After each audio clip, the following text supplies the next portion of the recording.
Atlas chemistry में आप सबका स्वागत है। जरा अपने आसपास की चीजों को ऑब्जर्व करिए। आपको क्या दिखाई दे रहा है? आपको दिखाई दे रहा होगा कि कितने टाइप के प्लांट्स हैं और कितने टाइप के एनिमल्स हैं। ये जो अद्भुत टाइप के प्लांट्स और एनिमल्स हैं, जिनकी संरचना जो है जटिल से जटिल है और सिंपल से सिंपल है, आखिर इनका जो जन्म हुआ, इनका जो उद्भव हुआ, ये कुदरत का करिश्मा है या फिर रासायनिक अपक्रियाओं का ये एक परिणाम है। हम इन नतीजों पे जब पहुंचते हैं तो पता चलता है कि जो ये सभी चीजों का जो जन्म हुआ है, चाहे वो प्लांट हो चाहे वो एनिमल्स हो, उनका कहीं ना कहीं केमिकल से बहुत ज्यादा गहरा रिलेशन है।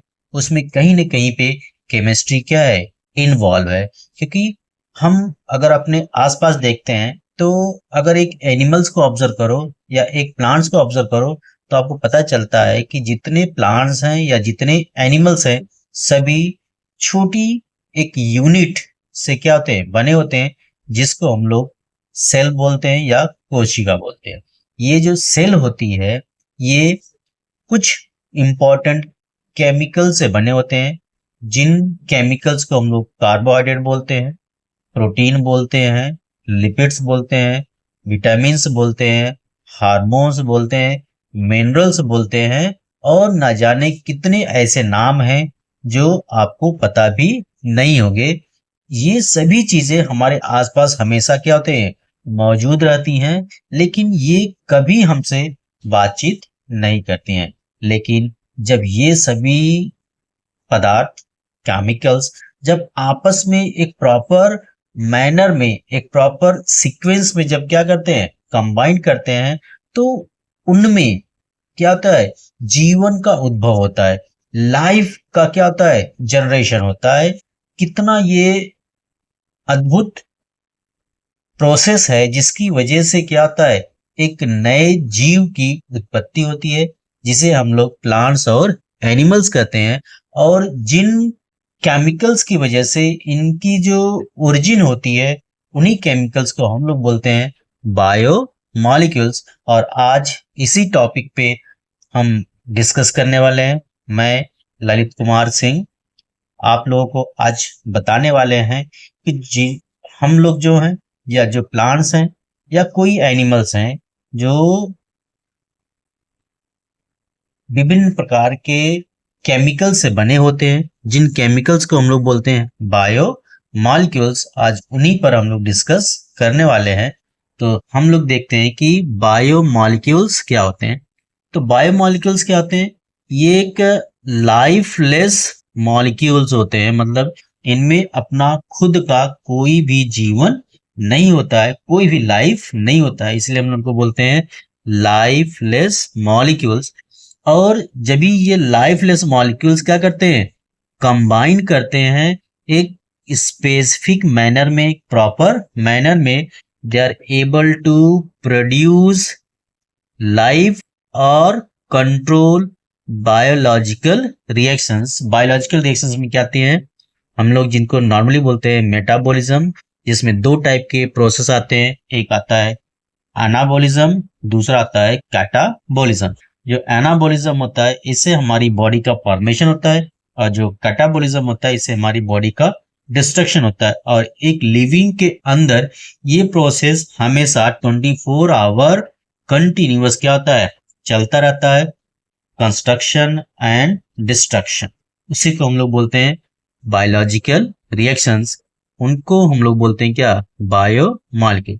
तो simply lifeless molecules which combine in a specific manner to produce life और control life, उनको हम लोग बोलते हैं बायोमॉलिक्यूल्स। अगर हम लोग एग्जांपल्स देखें बायोमॉलिक्यूल्स के, तो बायोमॉलिक्यूल्स में तीन मेन बायोमॉलिक्यूल्स होते हैं। एक होते हैं कार्बोहाइड्रेट, दूसरे होते हैं प्रोटीन, और तीसरे होते हैं लिपिड्स। और भी बायोमॉलिक्यूल्स होते हैं जिसमें एंजाइम्स आते हैं, हार्मोन्स आते हैं, ठीक है, और ऐसे मिनरल्स आते हैं, वाटर हो गए। ये सभी चीजें आपस में जब क्या होती हैं, मिलती हैं, एक प्रॉपर मैनर में मिलती हैं, तो क्या होता है, एक लाइफ का फॉर्मेशन होता है।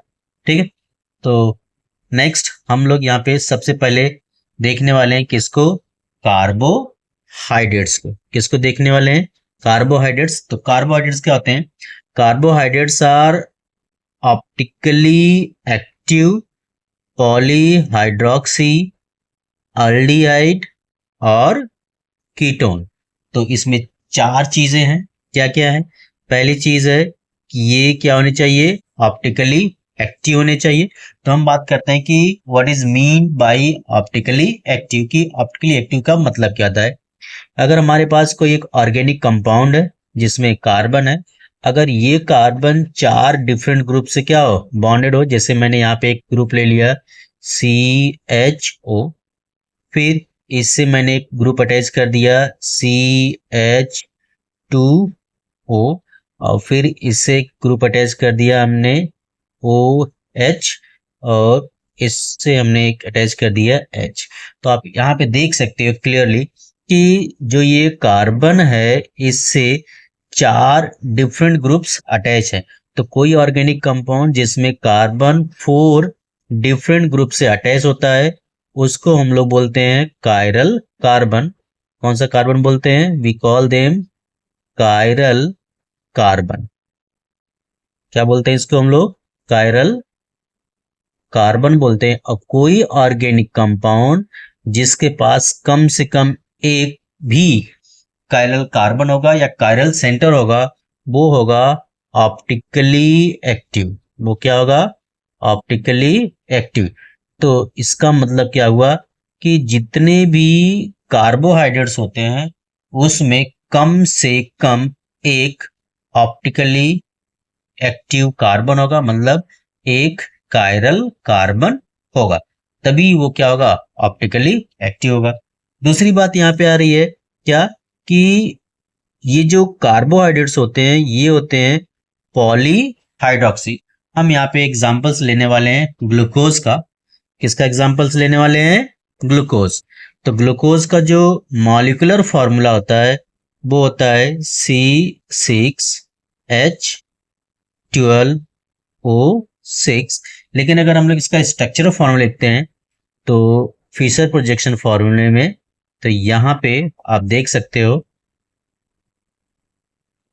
कि यहाँ पे अल्डिहाइड ग्रुप होता है और बॉटम में होता है CH2OH, और इसके बीच में चार इंटरमीडिएट कार्बन्स होते हैं, 1 2 3 एंड 4। एंड फिशर के अकॉर्डिंग यहाँ पे क्या होता है OH, यहाँ पे क्या होता है OH, यहाँ पे H होता है और यहाँ पे होता है OH, और इधर होता है H, यहाँ पे होता है OH, इधर होता है H और इधर H। अगर यहाँ पे आप नोटिस करिए तो आपको पता चलेगा कि यहाँ पे 1 2 3 4 एंड 5, यहाँ पे कितने 5 OH ग्रुप क्या होते हैं, ग्लूकोज में प्रेजेंट होते हैं। और इन्हीं 5 OH ग्रुप को हम लोग बोलते हैं पॉलीहाइड्रोक्सी। क्या बोलते हैं, पॉलीहाइड्रोक्सी। तो जितने भी कार्बोहाइड्रेट्स होते हैं वो क्या होते हैं, दे आर पॉलीहाइड्रोक्सी। तो दो चीज पता चल गई आपको कि जितने भी कार्बोहाइड्रेट्स होते हैं वो सब के सब ऑप्टिकली एक्टिव होते हैं, और दूसरे क्या होते हैं, पॉलीहाइड्रोक्सी। फिर नेक्स्ट चीज आता है, या तो उनमें होगा अल्डिहाइड ग्रुप। अल्डिहाइड ग्रुप क्या होता है, CH ग्रुप, CHO ग्रुप को हम लोग बोलते हैं अल्डिहाइड ग्रुप, या इसको हम लोग बोलते हैं फॉर्माइल ग्रुप। इसका एक दूसरा नाम क्या है, फॉर्माइल ग्रुप नाम है। ठीक है, तो या फिर ये जो कंपाउंड्स होते हैं इनमें क्या होगा, इनमें होता है कीटोनिक ग्रुप। कौन सा ग्रुप होता है, कीटोनिक ग्रुप। ये क्या हो गया, कीटोनिक ग्रुप। हम लोग इसको इस तरह से भी क्या करते हैं, रिप्रेजेंट करते हैं, या फिर हम लोग इसको इस तरह से भी क्या करते हैं, रिप्रेजेंट करते हैं। तो ये अलग अलग मेथड्स होता है कीटोनिक ग्रुप को प्रेजेंट करने के लिए। तो सिंपली हमें क्या पता चला कि कार्बोहाइड्रेट्स क्या होते हैं? Carbohydrates are optically carbohydrates are optically active polyhydroxy aldehyde और कीटोन हो सकते हैं। मतलब जो कार्बोहाइड्रेट्स होते हैं या तो क्या होंगे, वो एल्डिहाइड्स होंगे या फिर क्या होंगे, कीटोन। अगर उनके पास एल्डिहाइड ग्रुप होगा तो ये होते हैं अल्डोजेस, और अगर उनके पास कीटोनिक ग्रुप होता है तो उनको हम लोग बोलते हैं ketoses. Next what? The compounds that can be hydrolyse, जिसको हम लोग क्या कर सकते हैं, हाइड्रोलाइज कर सकते हैं टू प्रोड्यूस पॉलीहाइड्रोक्सी एल्डिहाइड और polyhydroxy ketone are called carbohydrate. So simply कहना क्या चाहते हैं कि अगर हमारे पास एक कंपाउंड है, क्या एक कंपाउंड, और अगर मैं इसका क्या कर दूं, हाइड्रोलिसिस, क्या कर दूं, हाइड्रोलिसिस, तो हाइड्रोलिसिस करने के बाद मुझे क्या मिले, मुझे मिले पॉलीहाइड्रोक्सी, क्या मिले हमें, पॉलीहाइड्रोक्सी, या तो हमें मिले अल्डिहाइड या फिर हमें क्या मिले, कीटोन मिले। तो ऐसे कंपाउंड्स को हम लोग बोलते हैं कार्बोहाइड्रेट्स। क्या बोलते हैं? Carbohydrates. Now we see some general information about the carbohydrate. You know the sugar which is present in milk, हम लोग जब मिल्क को क्या करते हैं, ड्रिंक करते हैं, और आफ्टर बॉइलिंग तो वो हमें मीठा लगता है। तो वो जो हमें मीठा लगता है उसमें एक स्पेशल काइंड का क्या होता है, शुगर प्रेजेंट होता है। उस शुगर का नाम होता है मिल्क शुगर, और उस मिल्क शुगर में क्या होता है, लैक्टोज। क्या होता है? लैक्टोज होता है। ठीक है। Carbohydrates are also called saccharides. Carbohydrates का दूसरा नाम क्या है, सैकराइड्स है। क्या है? सैकराइड्स है। Now we see some examples of this one. तो यहाँ पे आप देख सकते हो कि it is example of glucose. ठीक है। अब ग्लूकोज में क्या होता है, there is a aldehyde group. यहाँ पे क्या होता है, अल्डिहाइड ग्रुप प्रेजेंट होता है। सेकेंड है फ्रुक्टोज, और फ्रुक्टोज में प्रेजेंट होता है कीटोनिक ग्रुप। इस ग्रुप को हम लोग क्या बोलते हैं, इस ग्रुप को हम लोग बोलते हैं कीटोनिक ग्रुप। तो फ्रुक्टोज में क्या होता है, कीटोनिक ग्रुप होता है। फिर राइबोज होता है जिसमें क्या होता है, अल्डिहाइड ग्रुप्स क्या होते हैं, प्रेजेंट होते हैं। So these are the simple type of carbohydrates. Now we have to see the classification of carbohydrates. So carbohydrates को उनके कैरेक्टर्स या हाइड्रोलिसिस के बेसिस पे इनको अलग अलग कैटेगरीज में क्या किया गया है, डिवाइड किया गया है। तो यहाँ जो पहला क्लासिफिकेशन है that is based on hydrolysis. किस पे बेस्ड है, हाइड्रोलिसिस पे बेस्ड है। मतलब हम लोग क्या करते हैं, इसमें वाटर का एडिशन कराते हैं। तो इनको दो कैटेगरीज में हम लोग डिवाइड किया है। एक जिसको हम लोग बोलने वाले हैं मोनोसैकराइड्स। क्या बोलने वाले हैं, एक पहला जिसको हम लोग बोलने वाले हैं मोनोसैकराइड्स, और दूसरा जो है उसको हम लोग बोलने वाले हैं कॉम्प्लेक्स। क्या बोलने वाले हैं, कॉम्प्लेक्स कार्बोहाइड्रेट्स। क्या बोलने वाले हैं, कॉम्प्लेक्स कार्बोहाइड्रेट। तो फर्स्ट हम लोग देखने वाले हैं मोनोसैकराइड्स। तो यहाँ पे जो मोनो होता है, मोनो मीन्स वन, मतलब कि ये जो कार्बोहाइड्रेट्स होते हैं, इन कार्बोहाइड्रेट्स को हम लोग हाइड्रोलाइज नहीं कर सकते हैं, और इनको हम लोग बोलते हैं simple carbohydrates, and it can not be hydrolyse. मतलब अगर आप इसमें वाटर ऐड करेंगे तो वाटर का एडिशन नहीं होगा, इनको हम लोग हाइड्रोलाइज नहीं कर सकते हैं। एंड जितने भी कार्बोहाइड्रेट्स होते हैं, ठीक है, तो monosaccharides are the basic units of all carbohydrates. जितने कार्बोहाइड्रेट्स होते हैं वो किससे बने होते हैं, मोनोसैकराइड से। और नेचर में around 20 monosaccharides are known. All naturally occurring carbohydrate, जितने नेचर में मिलने वाले कार्बोहाइड्रेट्स होते हैं वो होते हैं डी कॉन्फ़िगरेशन से और बने होते हैं किससे? ग्लिसरॉल्डिहाइड से। किससे बने होते हैं? ग्लिसरॉल्डिहाइड्स। और ग्लिसरॉल्डिहाइड्स क्या होते हैं? ये ट्रायोजेज होते हैं। तो इसमें क्या होता है कि 3 कार्बन्स होते हैं, इसमें अटैच होता है CHO, फिर अटैच होता है CH2OH, और बीच वाले कार्बन से अटैच होते हैं OH और H, और इसको हम लोग बोलते हैं ग्लिसराइड्स। और ग्लिसराइड्स में अगर आप देखिए तो यहाँ पे क्या है? OH is on right hand side. So according to Fisher projection formula, अगर OH हमें किधर मिले? राइट हैंड साइड में, तब इसको हम लोग क्या बोलते हैं? D। क्या बोलते हैं? D configuration. तो ये दो टाइप के हो सकते हैं, या तो D होंगे या फिर क्या होंगे? L। और D और L को कैसे पहचानेंगे? कि अगर हमारे पास ग्लिसरॉल्डिहाइड है, जैसे यहाँ पे हमने लिया CHO CH2OH, और यहाँ पे इंटरमीडिएट कार्बन है।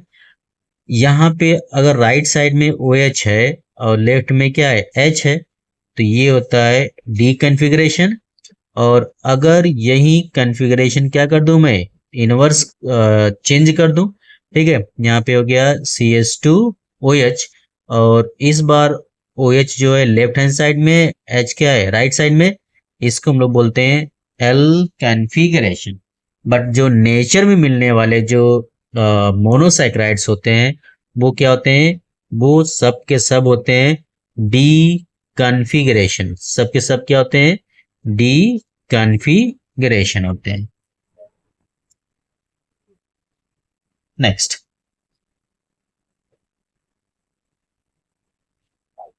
जो कॉम्प्लेक्स कार्बोहाइड्रेट्स होते हैं, क्या होते हैं? Complex carbohydrates. कॉम्प्लेक्स कार्बोहाइड्रेट्स को हम लोग दो कैटेगरीज में क्या करते हैं? डिवाइड करते हैं। एक जिनको हम लोग बोलते हैं क्या? ऑलिगोसैकेराइड्स। क्या बोलते हैं? ऑलिगोसैकेराइड्स। ठीक है। और फिर दूसरे होते हैं कॉम्प्लेक्स। क्या होते हैं? कॉम्प्लेक्स में ये ऑलिगोसैकेराइड्स और होते हैं पॉलीसैकेराइड्स। तो हम लोग सबसे पहले देख रहे हैं क्या? ऑलिगोसैकेराइड्स। तो कोई भी कार्बोहाइड्रेट हो जिसका हम लोग क्या करें? हाइड्रोलिसिस, और इसमें हमें 2 से 10 की संख्या में क्या मिले? मोनोसैकेराइड्स मिले, उनको हम लोग बोलते हैं ऑलिगोसैकेराइड्स। जिसमें एग्जांपल्स ऑलिगोसैकेराइड्स के क्या हो सकते हैं? सुक्रोज होता है, सुक्रोज है, माल्टोज है, लैक्टोज है, राइफिनोज है, स्टाइकियोज है। ठीक है। ऑलिगोसैकेराइड्स को फिर से डिवाइड किया गया है on the basis of number of monosaccharides they produces after hydrolysis. So they are disaccharides. तो डाई मतलब 2। तो कोई भी कार्बोहाइड्रेट हो, अगर मैं उसका हाइड्रोलिसिस करूं और मुझे क्या मिले? 2 यूनिट्स ऑफ मोनोसैकेराइड्स। हमें क्या मिले? 2 यूनिट्स ऑफ मोनोसैकेराइड्स, उसको हम लोग बोलने वाले हैं डाइसैकेराइड्स। और एग्जांपल इसके क्या है? सुक्रोज है, माल्टोज है, और लैक्टोज है। सुक्रोज क्या होता है? इसका जो मॉलिक्यूलर फार्मूला होता है वो होता है C6, सॉरी, इसका मॉलिक्यूलर फार्मूला होता है C12, C12H22O11। और जब इसका हम लोग क्या करते हैं? हाइड्रोलिसिस करते हैं। तो हाइड्रोलिसिस करने के बाद हमें 2 यूनिट्स मिलती हैं। एक यूनिट जिसका नाम है ग्लूकोज, और दूसरा यूनिट जिसका नाम क्या है? फ्रुक्टोज। तो यहाँ पे हमें जो कंपाउंड्स मिलता है वो मिलता है C6H12O6, और दूसरा कंपाउंड मिलता है C6H12O6। एक का नाम ग्लूकोज है और दूसरे का नाम क्या है? फ्रुक्टोज। और जो ग्लूकोज होता है उसमें एल्डिहाइड ग्रुप होता है, और जो फ्रुक्टोज होता है उसमें कीटोनिक ग्रुप होता है। दूसरा जो है माल्टोज है। माल्टोज का जब हम लोग हाइड्रोलिसिस करते हैं तो हमें क्या मिलता है? 2 यूनिट्स ऑफ ग्लूकोज। और माल्टोज का भी जो मॉलिक्यूलर फार्मूला है वो है माल्टोज का C12H22 CO11 एंड लैक्टोज का भी जो मॉलिक्यूलर फार्मूला है वो भी है C12H22O11। बट माल्टोज का जब हम लोग हाइड्रोलिसिस करते हैं तो उसमें हमें सिर्फ क्या मिलता है, 2 यूनिट्स ऑफ ग्लूकोज। और जब लैक्टोज का हम लोग हाइड्रोलिसिस करते हैं तो हमें मिलता है 1 unit of glucose and second 1 unit of galactose मिलता है। तो इनको हम लोग बोलते हैं disaccharides. The saccharides oligosaccharide which on hydrolysis gives 2 monosaccharides are called disaccharides. और इसके एग्जांपल्स क्या थे, एक था sucrose, maltose and lactose. Next one is trisaccharides. तो ट्राई का मतलब कितना हो गया, 3, means all those oligosaccharide which on hydrolysis gives 3 monosaccharides, उनको हम लोग बोलते हैं क्या, ट्राई सैकराइड्स। और इसका एग्जांपल क्या है, राइफिनोज। क्या एग्जांपल इसका, राइफिनोज। और जब हम लोग राइफिनोज का हाइड्रोलिसिस करते हैं तो हमें मिलता है ग्लूकोज का 1 यूनिट, फ्रुक्टोज का 1 यूनिट मिलता है और 1 यूनिट मिलता है गैलेक्टोज का। ठीक है, कभी कभी आपसे क्वेश्चन पूछा जा सकता है कि when a trisaccharides are hydrolysis gives what, so they will give 3 units of monosaccharide. But अगर उन्हें पर्टिकुलर एग्जांपल पूछ लिया कि राइफिनोज ऑन हाइड्रोलिसिस क्या प्रोड्यूस करता है, तो राइफिनोज का जब हम लोग हाइड्रोलिसिस करते हैं तो हमें 3 चीजें मिलती हैं। एक मिलता है ग्लूकोज, दूसरा मिलता है फ्रुक्टोज और तीसरा हम लोग को मिलता है galactose. Next one is tetrasaccharides. So नाम से पता चला tetra means 4, means all those oligosaccharides which on hydrolysis gives 4 monosaccharides units are called टेट्रासैकराइड्स। और इसका एग्जांपल है स्टैक्यूज। स्टैक्यूज का जब हम लोग क्या करते हैं, हाइड्रोलिसिस करते हैं, तो वहां पे हमें मिलता है 1 unit of glucose, 1 unit of fructose and 2 units of galactose are produces. Next one is that is polysaccharides. क्या होता है, पॉलीसैकराइड्स। तो यहाँ पे पॉली मीन्स होता है मेनी, मतलब जो मोर देन 10 मोनोसैकराइड्स देते हैं उनको हम लोग बोलते हैं पॉलीसैकराइड्स। और लार्ज नंबर में हमें क्या मिलता है, मोनोसैकराइड्स मिलते हैं, उनको हम लोग बोलते हैं पॉलीसैकराइड्स। और इसके एग्जांपल है starch, glycogen, cellulose, gum and many more. Next, we have to see the classification on the basis of solubility। तो solubility के बेसिस पे जितने भी कार्बोहाइड्रेट्स होते हैं उनको हम लोग 2 कैटेगरीज में क्या करते हैं, डिवाइड करते हैं। And first category of this one is that is sugar. पहला जो है वो क्या है, शुगर है। दूसरा जो है उसको हम लोग बोलते हैं नॉन शुगर। तो पहला शुगर है। शुगर क्या होते हैं, दे आर क्रिस्टलाइन सब्सटेंसेस, ये क्रिस्टलाइन सब्सटेंस होते हैं और they are sweet in taste and they are soluble in water. इसके एग्जांपल्स क्या हैं, जितने भी मोनोसैकराइड्स हैं और oligosaccharides, they are the examples of sugars. दूसरे जो होते हैं वो होते हैं नॉन शुगर। नॉन शुगर क्या होते हैं, अमॉर्फस होते हैं, ये टेस्टलेस होते हैं और इनसॉल्युबल इन वाटर होते हैं। और इनके एग्जांपल्स क्या हैं, स्टार्च है, सेल्यूलोज है, गम है, ग्लाइकोजन है, ये सब क्या है, these are the non sugar. Next classification is based on reducing nature पे। किसमें डिपेंड्स है, रिड्यूसिंग नेचर। तो ये 2 टाइप के होते हैं, रिड्यूसिंग शुगर और non reducing sugar. Reducing sugars क्या होते हैं, जो शुगर क्या करें, फेलिंग सोल्यूशन को क्या करें, रिड्यूस कर देते हैं, उसको हम लोग बोलते हैं रिड्यूसिंग शुगर। और जो फेलिंग सोल्यूशन होता है वो होता है 2 moles of Cu2 plus and 5 moles of OH minus, इसको हम लोग बोलते हैं क्या, फैलिंग सॉल्यूशन। और ये बनाया जाता है copper sulphate solution plus Rochelle salt के इक्वल अमाउंट को मिलाकर ये प्रिपेयर किया जाता है। ठीक है। और दूसरे क्या होते हैं, they reduces to the Tollens reagent, और ये होते हैं अमोनिकल सिल्वर नाइट्रेट सॉल्यूशन होते हैं। ठीक है, जिनको हम लोग क्या बोलते हैं, टॉलेंस रीजन्स बोलते हैं।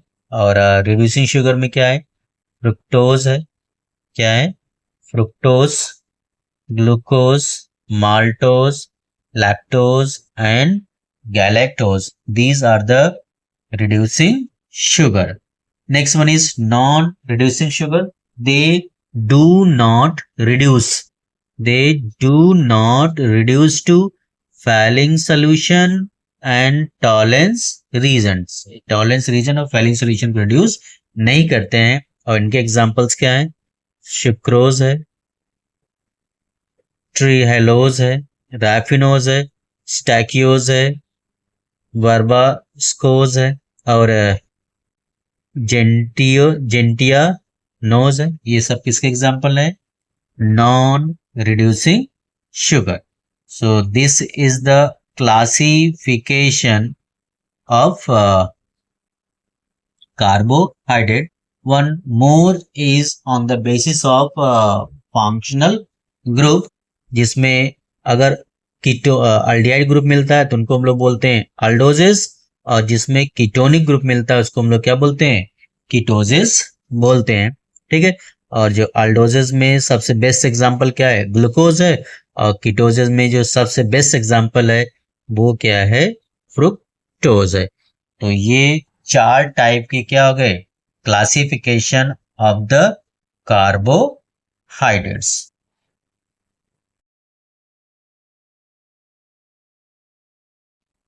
आगे बढ़ाते हैं और अगला टॉपिक है ग्लूकोज। और यहाँ पे हम लोग ग्लूकोज के बारे में पढ़ने वाले हैं।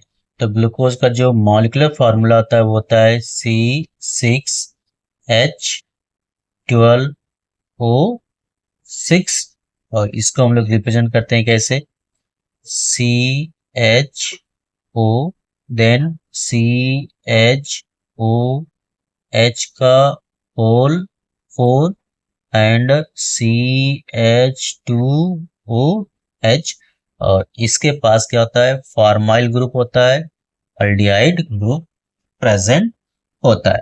ठीक है। ग्लूकोज का अगर हम लोग सोर्स देखें कि हमें कहाँ से मिलता है, तो मोस्टली ग्लूकोज आर प्रेजेंट, कहाँ प्रेजेंट है, प्रेजेंट इन रिपन ग्रेप्स। जो ग्रेप्स होते हैं, जब रिपन ग्रेप्स होते हैं वहां पे हमें क्या मिलते हैं, ग्लूकोज मिलता है। And it is a penta hydroxy aldehyde, means इस कंपाउंड के अंदर 5 OH ग्रुप होते हैं, जिसकी वजह से इनको हम लोग क्या बोलते हैं, पेंटा हाइड्रोक्सी। और इनको हम लोग बोलते हैं डेक्सट्रोज, क्योंकि ये डी कॉन्फ़िगरेशन के होते हैं। और naturally occurring glucose is dextrorotatory, क्योंकि यहाँ पे राइट हैंड साइड में क्या होता है, OH होता है, इसलिए क्या होते हैं, डेक्स्ट्रोरेटरी। और ग्लूकोज मॉलिक्यूल्स के पास 4 कायरल सेंटर होते हैं, 1 2 3 और 4 कायरल सेंटर होते हैं। तो इसका मतलब क्या हो गया कि जो ग्लूकोज मॉलिक्यूल होता है वो क्या होता है, it is optically active compound. ये क्या होता है, ऑप्टिकली एक्टिव कंपाउंड होता है। Now we have to see the preparation of the glucose. तो ग्लूकोज के प्रिपरेशन के 2 मेथड है, पहला फ्रॉम सुक्रोज और सेकेंड फ्रॉम द स्टार्च। सबसे पहले हम लोग देख रहे हैं किसे, फ्रॉम सुक्रोज। और जो सुक्रोज होता है जिसका मॉलिक्यूलर फॉर्मूला होता है C12H22O11, जो केन शुगर होता है उससे हमें मिलता है केन शुगर जूस, जिसको हम लोग बोलते हैं सुक्रोज और जिसका मॉलिक्यूलर फार्मूला होता है C12H22O11। इसको हम लोग ट्रीट करते हैं किससे? डाइल्यूट हाइड्रोक्लोरिक एसिड से या फिर डाइल्यूट सल्फ्यूरिक एसिड। ये जो डाइल्यूट हाइड्रोक्लोरिक एसिड है या डाइल्यूट सल्फ्यूरिक एसिड है, ये क्या काम करते हैं? ये जो हाइड्रोलिसिस प्रोसेस होता है, क्या होता है? हाइड्रोलिसिस प्रोसेस होता है, उसको ये क्या करते हैं? फास्ट करते हैं। और जो सुक्रोज होता है उसका आसानी से हाइड्रोलिसिस होता है और वो इक्वल अमाउंट में, इसमें इक्वल अमाउंट में ग्लूकोज और फ्रुक्टोज का क्या करते हैं? फॉर्मेशन करते हैं। यहाँ पे हमारे पास सुक्रोज है, इसमें हम लोग वाटर ऐड कर रहे हैं। वाटर के ऐड करने के प्रोसेस को हम लोग बोलते हैं हाइड्रोलिसिस। किसकी प्रोसेस में करते हैं? Dilute HCl। और पूरे सोल्यूशन को हम लोग क्या करते हैं? हीट करते हैं। तो आफ्टर हीटिंग हमें क्या मिलता है? Equal amount of glucose and fructose. और ग्लूकोज का जो मॉलिक्यूलर फॉर्मूला होता है वो होता है C6H12O6। और जो फ्रुक्टोज होता है उसका भी मॉलिक्यूलर फॉर्मूला होता है C6H12O6। एक का नाम ग्लूकोज है, क्या नाम है? ग्लूकोज। और दूसरे का नाम क्या है? फ्रुक्टोज है। क्या है? फ्रुक्टोज। अब यहाँ पे हमें किसको फाइंड करना है? हमें फाइंड करना है ग्लूकोज को। तो हमें फ्रुक्टोज को इसमें से बाहर निकालना पड़ेगा। तो जो फ्रुक्टोज होता है इट इज सॉल्युबल। ये क्या होता है? ये सॉल्युबल होता है किसमें? इथेनॉल में। तो हम लोग क्या करते हैं? हम लोग इसमें ऐड करते हैं इथाइल अल्कोहल ऐड करते हैं। ठीक है। तो जैसे हम लोग इथाइल अल्कोहल को ऐड करेंगे उसमें जो है फ्रुक्टोज, क्या चीज? फ्रुक्टोज क्या होगा? डिसॉल्व होना स्टार्ट हो जाएगा। और जितना फ्रुक्टोज डिसॉल्व होगा इथेनॉल में तो क्या होगा? जो ग्लूकोज है उसका हो जाता है क्रिस्टलाइजेशन या प्रेसिपिटेशन। तो सिंपली क्या हो गया कि while cooling ethyl alcohol is added in order to remove fructose, which is soluble in ethyl alcohol। तो जो फ्रुक्टोज होता है वो इथाइल अल्कोहल में सॉल्युबल होता है और जो ग्लूकोज होता है वो क्या होता है? इनसॉल्युबल होता है और उसका हो जाता है प्रेसिपिटेशन। जैसे प्रेसिपिटेशन हो जाएगा हम लोग ग्लूकोज के क्रिस्टल का क्या कर लेंगे? फिल्ट्रेशन करके उसको सेपरेट कर लेते हैं। So this is the method of preparation of glucose from sucrose. Next method is from the starch. किससे हम लोग प्रिपेयर करने वाले हैं? स्टार्च से प्रिपेयर करने वाले हैं। और मोस्टली यहाँ पे हम लोग क्या लेते हैं? मोलासेस लेते हैं। और किसका? जैसे बीट रूट हो गया, ठीक है, इससे स्टार्च लेंगे या और भी चीजें हैं जहां से हमें स्टार्च मिलता है उसको यूज करते हैं। तो इसमें क्या होता है कि हमारे पास जो स्टार्च होता है तो स्टार्च जो है एक कॉम्प्लेक्स कार्बोहाइड्रेट होता है। क्या होता है? ये कॉम्प्लेक्स कार्बोहाइड्रेट और उसमें भी कौन सा? पॉलीसैकेराइड्स के कैटेगरीज में आता है। इसका हम लोग क्या करते हैं? हाइड्रोलिसिस करते हैं। तो यहाँ पे जो स्टार्च होता है ये क्या होता है? इसमें लार्ज नंबर ऑफ यूनिट्स होते हैं। तो n यूनिट होते हैं तो हमें NH2 की जरूरत पड़ेगी। और ये हाइड्रोलिसिस को स्पीड देने के लिए, फास्ट कराने के लिए उसमें हम लोग ऐड करते हैं डाइल्यूट डाइल्यूट सल्फ्यूरिक एसिड और हीट करते हैं at a temperature of 393 kelvin under 2 से 3 एटमॉस्फेरिक प्रेशर। तो यहाँ पे हमें मिलता है ओनली ग्लूकोज मॉलिक्यूल्स। और कितने मिलते हैं? n moles. कितने मिलते हैं? n moles of C6H12O6। और ये मॉलिक्यूल क्या होता है? ये होता है ग्लूकोज मॉलिक्यूल होता है, मतलब starch on boiling it undergoes hydrolysis gives glucose. जैसे अगर आपने कभी एक्सपीरियंस किया होगा, अगर आपके पास पोटैटो जो क्या होता है उसमें स्टार्च होता है, अगर आप उसको कच्चे खाइए, रॉ कंडीशन में खाइए तो आपको कोई टेस्ट नहीं आएगा। लेकिन उसी पोटैटो को अगर आप बॉईल करके खाते हैं तो आपको ये स्वीट फील होता है। क्यों? क्योंकि जब हम लोग क्या करते हैं, बॉईल करते हैं तो उसका हो जाता है हाइड्रोलिसिस, और जैसे हाइड्रोलिसिस हो जाता है तो स्टार्च जो है वो ग्लूकोज में चेंज हो जाता है।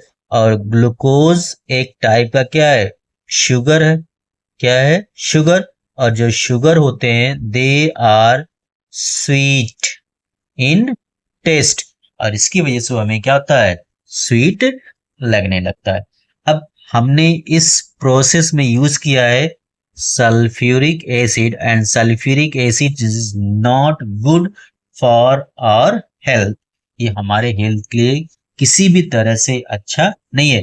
तो हमें जो रिमेनिंग लेफ्ट अमाउंट ऑफ जो सल्फ्यूरिक एसिड है उस रिएक्शन मिक्सचर में, उसको हमें सेपरेट करना है।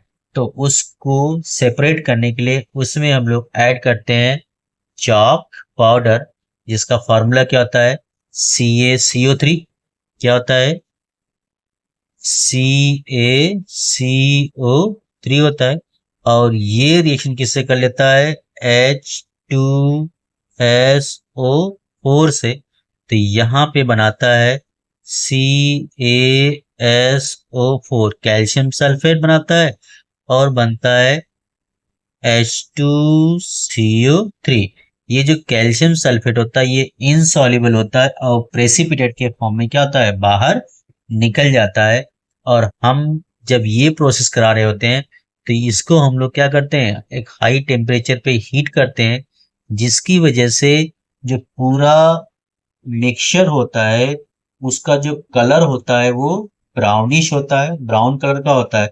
इस ब्राउन कलर को रिमूव करने के लिए हम लोग उसमें ऐड करते हैं activated charcoal.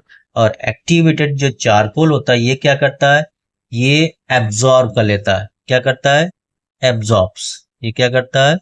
Absorbs impurities.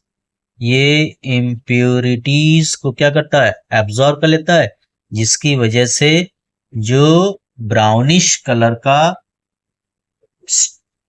Sucrose हमको सॉरी ग्लूकोज हमको मिलता है, वो व्हाइट कलर में क्या होता है, चेंज हो जाता है। तो इस तरह से हम लोग प्रिपेयर करते हैं क्या चीज, ग्लूकोज फ्रॉम द स्टार्च। तो आपके सिलेबस में ये दो मेथड्स दिए हुए हैं प्रिपरेशन ऑफ ग्लूकोज के।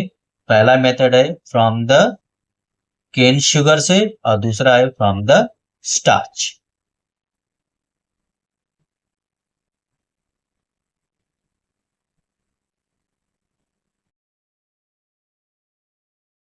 सेगमेंट में हमने देखा कि जो ग्लूकोज होता है उसका प्रिपरेशन कैसे करते हैं। तो हमने वहां पे देखा था कि ग्लूकोज को दो मेथड से प्रिपेयर किया जाता है, एक फ्रॉम सुक्रोज और दूसरा फ्रॉम स्टार्च। अब हम लोग देखने वाले हैं ग्लूकोज की केमिकल प्रॉपर्टीज। तो ग्लूकोज जो होता है उसका जो मॉलिक्यूलर फॉर्मूला होता है वो क्या होता है, C6H12O6।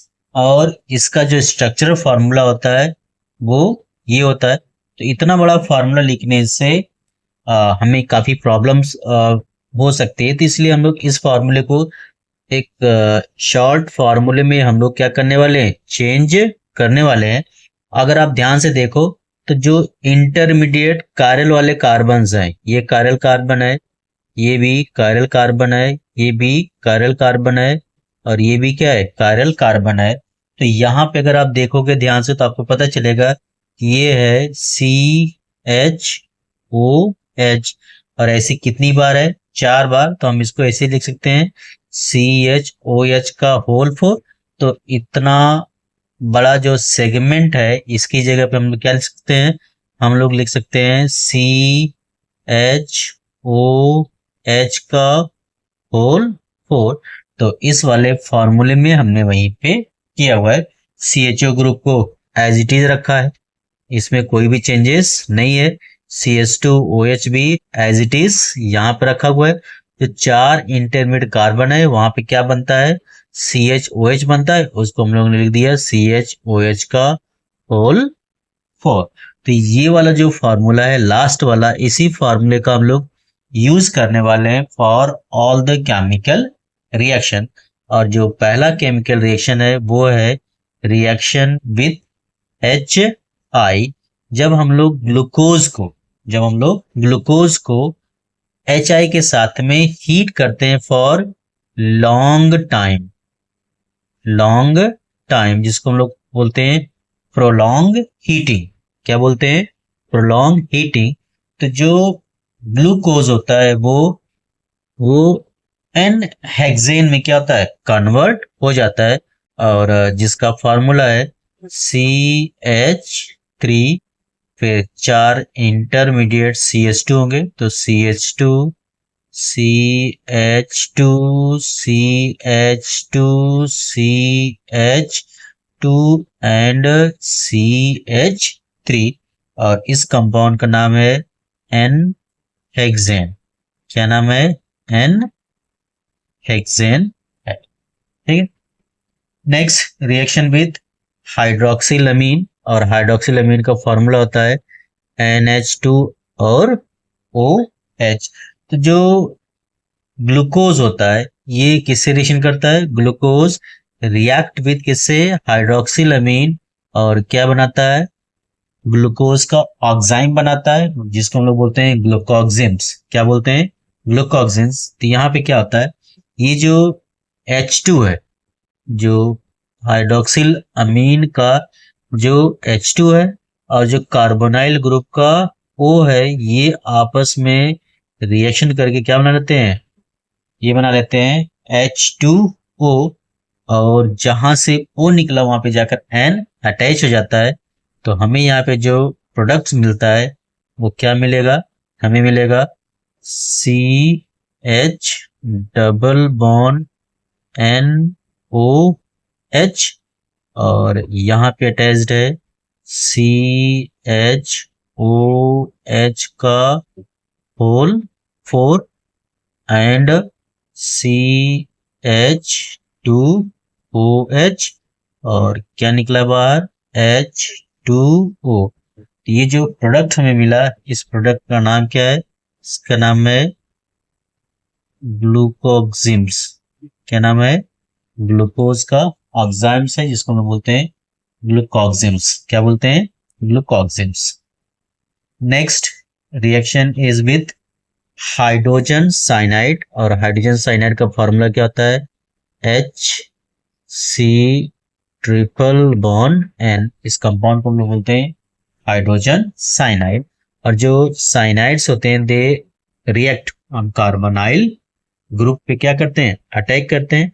तो यहाँ पे आप देखोगे, अगर आप ध्यान से समझो, तो यहाँ पे कुछ इस तरह से है, डबल बॉन्ड यहाँ पे O है और एक H यहाँ पे है। तो ये बॉन्ड इधर क्या करेगा? ब्रेक करेगा। तो ये बनाएगा नेगेटिव और ये बनाएगा पॉजिटिव।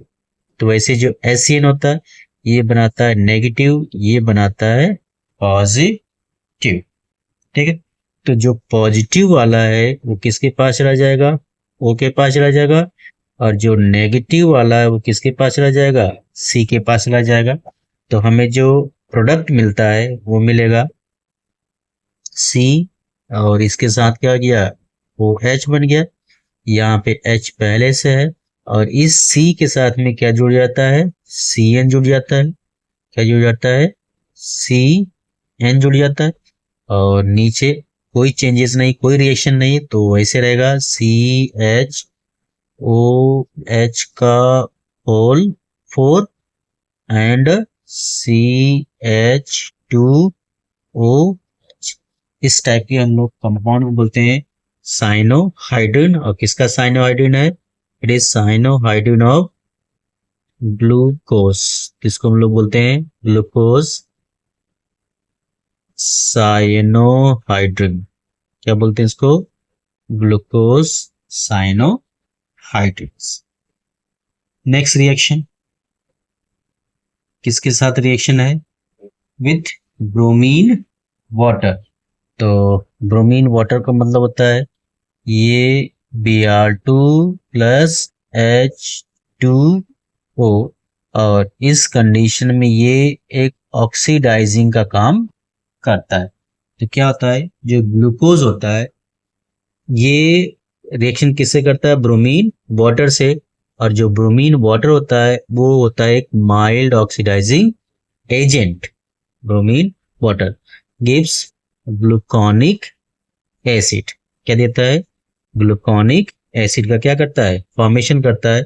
और इसमें क्या होता है, जो अल्डिहाइड ग्रुप होता है, carbonyl group in glucose is aldehyde group, क्या करता है, रिएक्शन शो करता है।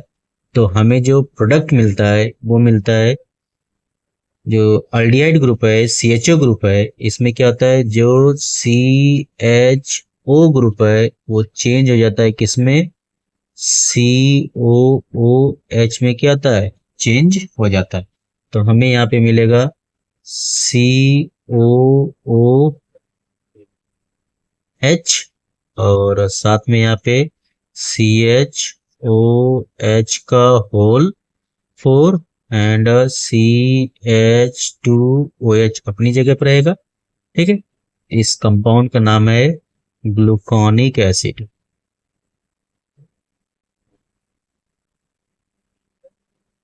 Gluconic acid. नेक्स्ट रिएक्शन इस, तो यहाँ पे कुछ इंपॉर्टेंट नोट्स है अबाउट दिस रिएक्शन, कि if colour of bromine changes then carbohydrate has CHO group, क्योंकि ये जो रिएक्शन होता है किस पे होता है, CHO ग्रुप पे होता है। Br2 plus H2 does not change CH2H group को कार्बोक्सिल ग्रुप में चेंज नहीं करता है। और Br2 प्लस H2 मिल्क, ये क्या होते हैं, ब्राउन कलर के होते हैं, और ये बना लेते हैं 2Br माइनस, जो इसका कलर क्या होता है, कलर लेस होता है। Next reaction with dilute nitric acid.